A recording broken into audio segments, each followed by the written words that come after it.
أعوذ بالله من الشيطان الرجيم بسم الله الرحمن الرحيم قل من كان عدوا لجبريل فإنه نزله على قلبك بإذن الله مصدقا لما بين يديه وهدى وبشرى للمؤمنين من كان عدوا لله وملائكته ورسله وجبريل وميكال فإن الله عدو للكافرين۔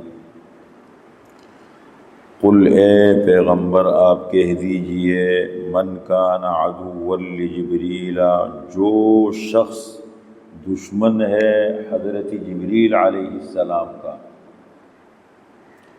فَإِنَّهُ نَزَّلَهُ عَلَىٰ قَلْبِكَ، پس بے شک حضرت جبریل علیہ السلام نے اس قرآن کریم کو اتارا ہے آپ کے دل پر، بِإِذْنِ اللَّهِ، اللہ کے حکم سے، خود سے نہیں اتارا، مصدقاً، اور یہ قرآن کریم تصدیق کرتا ہے ان کتابوں کی ما بین یدیہ، جو اس قرآن سے پہلے نازل ہوئی، وہدن، اور یہ قرآن کریم ہدایت ہے، وبشریٰ، اور خوشخبری ہے، للمؤمنین، ایمان والوں کے لیے۔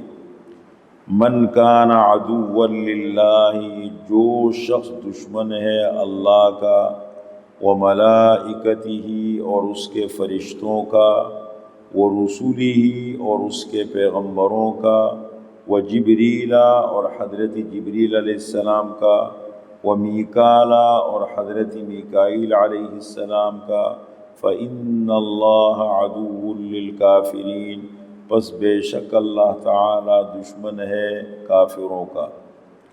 یہ سورہ بقرہ کی آیت نمبر 97 اور 98 ہے۔ ان دو آیات کا شان نزول یہ ہے کہ آپ صلی اللہ علیہ وسلم جب ہجرت فرما کر کے مکہ مکرمہ سے مدینہ منورہ تشریف لے گئے تو بار بار یہ ذکر آ رہا ہے کہ یہود کی ایک بہت بڑی آبادی تھی، وہاں 3 بڑے بڑے قبائل آباد تھے، بنو قریظہ، بنو نذیر، بنو قینقاع، اور بڑے بڑے علماء تھے ان کے۔ آپ صلی اللہ علیہ وسلم نے فرمایا کہ 10 علماء ان یہود میں ایسے ہیں کہ اگر وہ میری نبوت کا اقرار اور اعتراف کر لے تو دنیا میں ایک بھی یہودی باقی نہ رہے۔ اگر یہ 10 بندے مان لے تو ایک یہودی بھی باقی نہ رہے، صرف حضرت عبداللہ بن سلام ان میں سے ایمان لائے، باقی نہیں لائے۔ ایک عالم تھا ان 10 میں سے، ان کا نام تھا عبداللہ بن سوریہ، یہ بہت زیادہ ضدی مزاج آدمی تھا۔ عبداللہ بن سوریہ یہود کا عالم تھا، یہ اپنے ایک وفد کے ساتھ آپ صلی اللہ علیہ وسلم کی ملاقات کے لیے آیا، اپنے کچھ لوگوں کو لے کر کے یہودیوں کو ایک مرتبہ آپ صلی اللہ علیہ وسلم کی ملاقات کے لیے آیا۔ کہنے لگے ہمارے کچھ سوالات ہیں جو ہماری کتابوں میں لکھ کے ہیں آپ صلی اللہ علیہ وسلم سے متعلق، اگر آپ صلی اللہ علیہ وسلم ہمارے ان سوالات کا جوابات دے دیتے ہیں تو ہم ایمان لے آئیں گے۔ آپ صلی اللہ علیہ وسلم نے فرمایا پوچھو۔ پہلا سوال انہوں نے یہ کیا کہ ہماری کتابوں میں انبیاء کے خواب کے متعلق لکھا ہے کہ ان کی خواب کی کیفیت الگ ہوتی ہے، رات کو جب سوتے ہیں انبیاء تو ان کے سونے کی جو کیفیت اور ترتیب ہوتی ہے وہ عام لوگوں سے مختلف ہوتی ہے، تو آپ اپنے خواب کی کیفیت بیان کیجئے، آپ کس طرح سوتے ہیں؟ تو آپ صلی اللہ علیہ وسلم نے فرمایا ان عینی تنامان ولا ینام قلبی، میری آنکھیں تو سوتی ہے لیکن میرا دل نہیں سوتا، میری آنکھیں تو سوتی ہیں لیکن میرا دل نہیں سوتا۔ انبیاء کی یہ ہے، اس لیے وحی بھی آ جائے تو وہ خواب بھی دیکھ لے تو وہ وحی ہوتی ہے، اور سونے سے ان کا وضو بھی نہیں ٹوٹتا، اس لیے کہ دل سوتا ہی نہیں ہے، دل جاگ رہا ہوتا ہے۔ کہنے لگے بالکل ٹھیک بتایا آپ نے، بالکل صحیح بتایا۔ دوسرا سوال یہ ہے کہ ماں کے پیٹ میں جو بچہ اور بچی پیدا ہوتے ہیں تو یہ فرق کیسے آتا ہے؟ یہ بچے کی تخلیق کی پیدائش میں جو اور جو فرق آتا ہے یہ کس طرح آتا ہے؟ آپ صلی اللہ علیہ وسلم نے فرمایا کہ دیکھیں مرد کا جو مادہ منویہ ہے وہ سفید رنگ کا ہوتا ہے، اور عورت کے رحم مادر میں جو مادہ منویہ ہے وہ زرد رنگ کا ہوتا ہے، پیلے رنگ کا ہوتا ہے۔ اس میں سے جو مادہ غالب آ جائے تو بچہ باپ پر یا ماں پر چلا جاتا ہے۔ کبھی ہوتا ہے نا بچہ اپنے والد کی طرح ہوتا ہے، کبھی ہوتا ہے والدہ کی طرح لگتا ہے۔ تو یہ جو فرق ہوتے ہیں شکل و صورت میں، ماں پر جاتا ہے شکل و صورت میں والد پر، یہ کیسے ہوتا ہے؟ تو فرمایا کہ جس کا مادہ منویہ غالب ہو تو بچہ اس پر چلا جاتا ہے۔ فرمایا بالکل ٹھیک فرمایا آپ نے۔ تیسرا سوال ہمارا یہ ہے کہ اہل جنت جب جنت میں چلے جائیں گے، جنت میں جانے کے بعد ان کی پہلی غذا، پہلی خوراک ان کی کیا ہوگی؟ سب سے پہلے ان کو کیا کھانا ملے گا؟ تو آپ صلی اللہ علیہ وسلم نے فرمایا کہ مچھلی کے جگر کا زائد حصہ ان کو ملے گا، اور دوسرے نمبر پر بیل کا گوشت ملے گا جو جنت کے اطراف میں چرتا ہوگا، اس کا گوشت ملے گا۔ کہنے لگے آپ بالکل ٹھیک فرما رہے ہیں۔ تو فرمایا جب میں ٹھیک فرما رہا ہوں تو پھر مانو نا، کیوں نہیں مانتے آپ حضرات؟ کہنے لگے نہیں ہم مانتے ہیں، بس ایک سوال کا اور جواب دیجیے، آپ پر وحی کون لے کر آتے ہیں؟ آپ پر جب وحی آتی ہے اللہ تعالیٰ کی طرف سے تو وحی کون لے کر آتے ہیں؟ آپ صلی اللہ علیہ وسلم نے فرمایا حضرت جبریل علیہ السلام۔ تمام انبیاء پر وحی جبریل علیہ السلام کے ذریعے آئی ہے۔ کہنے لگے نہیں پھر ہم نہیں مانیں گے۔ کیوں نہیں مانو گے؟ اس لیے کہ جبریل علیہ السلام ہمارا دشمن ہے، حضرت جبریل علیہ السلام ہمارا دشمن ہے۔ بھائی کیوں تمہارا دشمن ہے؟ ایک تو یہ ہے کہ جب بھی ہمارے اوپر بنی اسرائیل پر عذاب پڑا ہے نا، ہمارے بڑوں کو سزائیں ملی ہے، ہم پر عذاب آیا، ان میں مین کردار جبریل علیہ السلام کا ہے۔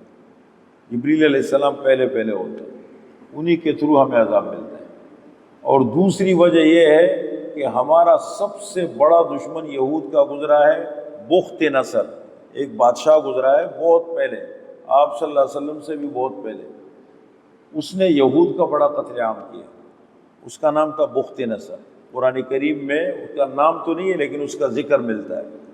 تو کہنے لگے بخت نصر، ہمیں ہمارے انبیاء کے ذریعے سے پتہ لگا تھا کہ ایک بادشاہ آئے گا ان کا قتل عام کرے گا۔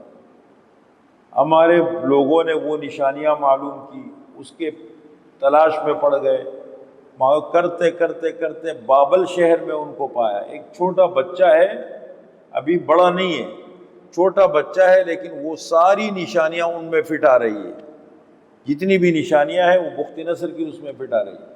ہمارے لوگوں نے اس بچے کو پکڑ کے قتل کرنے کی کوشش کی، حضرت جبریل علیہ السلام بیچ میں آ گئے، قتل مت کرو۔ کہنے لگے کیوں قتل کر دو؟ کہنے لگے ہمارا دشمن ہے، مستقبل میں ہمارا قتل کرے گا۔ کہنے لگے دیکھیں اگر یہ تمہارا دشمن ہے اور یہ تمہیں قتل کرے گا، یہ نشانی ہے، تو پھر تم اس کو قتل نہیں کرتے، جو اللہ نے لکھا ہے وہ تو ہوگا۔ اور اگر یہ تمہارا قاتل نہیں ہے، تم ایک معصوم بچے کو کیسے قتل کرتے ہو؟ انہوں نے ہم سے چھڑا دیا، اور پھر وہ جب بڑا ہو گیا اس نے ہمارا قتل عام کر دیا، اس لیے ہم نہیں مانتے۔ اب یہ عجیب سوال یہ ہوتے ہیں، یہ آپ حضرات تو ان کو پتہ نہیں کس انداز میں لیتے ہیں ان باتوں کو۔ قرآن دیکھو آئینہ ہے، قرآن ہمارے لیے مشعل راہ ہے۔ کل مجھے ایک فون آیا، ہمارے بہت قریبی لوگ ہیں، گھر میں طلاق ہو گئی، گھر میں 3 طلاقیں دی۔ انہوں نے بات کی، بھائی نے بات کی، پھر کہ میری والدہ سے بات کرے میں بات، تو کہتے ہیں سب سے پہلے تو کہنے لگے خاتون ایسی ہے، اتنی یہ ہے، یہ برابر ہے۔ میں کہ جو بھی ہے وہ تو ہو گیا، طلاقیں تو 3 ہو گئی نا۔ تو کہنے لگے یہ، لیکن کہنے لگے کوئی گنجائش نکالو۔ میں ایک طرف برائیاں بیان کر رہے ہو کہ یہ نقصان ہے، دوسری طرف آپ اس میں گنجائشیں نکالتے ہو۔ تو ہمارے ہاں کبھی آپ میڈیا پر بیٹھے نا، یہ میڈیا ایسے فضول قسم کے لوگ بیٹھے ہوتے ہیں، اور ہم لوگ ان سے محظوظ ہو رہے ہوتے ہیں، مزے لے رہے ہوتے ہیں۔ ہماری اپنی ذاتی مجلسوں میں کبھی اتنی غیر سنجیدہ اور اتنی ہلکی گفتگو ہوتی ہے دین کے متعلق، کوئی بنیاد نہیں ہے، کوئی دین کی صحیح سمجھ نہیں ہے، علم نہیں ہے۔ میں سمجھتا ہوں، میرا خیال کیا ہے، تمہارا خیال کیا ہوگا، تم کیا سمجھتے ہو؟ کون سے مستند جگہ میں بیٹھ کے دین کی معلومات لی ہے؟ تو اصل میں اگر آپ دنیا کو آج کل دیکھیں نا، عجیب و غریب قسم کے لوگ بیٹھے ہیں۔ یہ جو نبوت کے دعوے جنہوں نے کیے، ان کے پاس کیا بنیاد ہے؟ حضور صلی اللہ علیہ وسلم کو لوگوں نے کہا اللہ کے فرمائے جیسا قرآن بنا کے لاؤ، آج تک دیکھو یہ کتاب ہے۔ لیکن یہ عجیب، یہ قادیانی کے آپ باتیں دیکھیں، یا اسی طریقے سے ہمارے ہاں جو ماحول میں، وہ الگ بات ہے کہ ہم دین کے لیے سنجیدہ نہیں ہیں یا دین کی سمجھ ہمیں نہیں ہے، وہ چیزیں ہمیں سمجھ میں نہیں آتی۔ اب یہ ان کے سوالات دیکھو نا، یہ سوالات جبریل علیہ السلام لاتے ہیں تو ہم وہی نہیں مانتے، اللہ نے اس کے جوابات دیے۔ قل اے پیغمبر آپ کہہ دیجئے، من کان عدوا لجبریل، جو شخص دشمن ہے حضرت جبریل علیہ السلام کا، فإنه نزله على قلبك بإذن اللہ، پس بے شک حضرت جبریل علیہ السلام نے اس قرآن کریم کو نازل کیا ہے آپ کے دل پر اللہ کے حکم سے، خود سے نہیں لاتے ہو، جبریل علیہ السلام کی ہمت ہی نہیں اپنی طرف سے وحی لے کر آئے، یہ تو اللہ کا حکم ملتا ہے تو وہ وحی لے کر آتے ہیں۔ دوسری بات، مصدقا لما بین یدیہ، یہ قرآن کریم تصدیق کرتا ہے ان کتابوں کی جو اس سے پہلے نازل ہوئی۔ قرآن نے آ کے مخالفت تو نہیں کی، قرآن نے ہمیں بتایا تورات اللہ کی کتاب تھی، انجیل اللہ کی کتاب تھی، زبور اللہ کی کتاب تھی، موسیٰ علیہ السلام اللہ کے پیغمبر تھے، تو یہ تو تصدیق کرتا ہے۔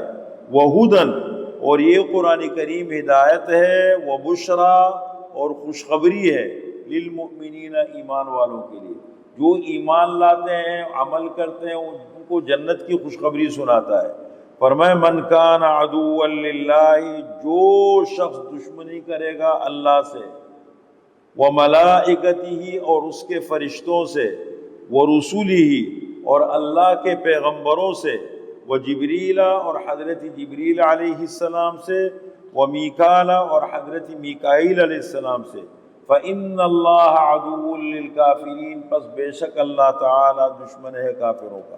وہ کافر ہے، ایک فرشتے کا انکار کر دیا آدمی کافر ہو جاتا ہے، ایک پیغمبر کا انکار کر دیا باقی سب نبیوں کو مانے، ایک پیغمبر کا بھی انکار کر دیا آدمی کافر ہو جاتے ہیں۔ تو فرمایا جو ان کا دشمن ہے وہ اللہ کا دشمن ہے، عدو دشمن ہے کافروں کا۔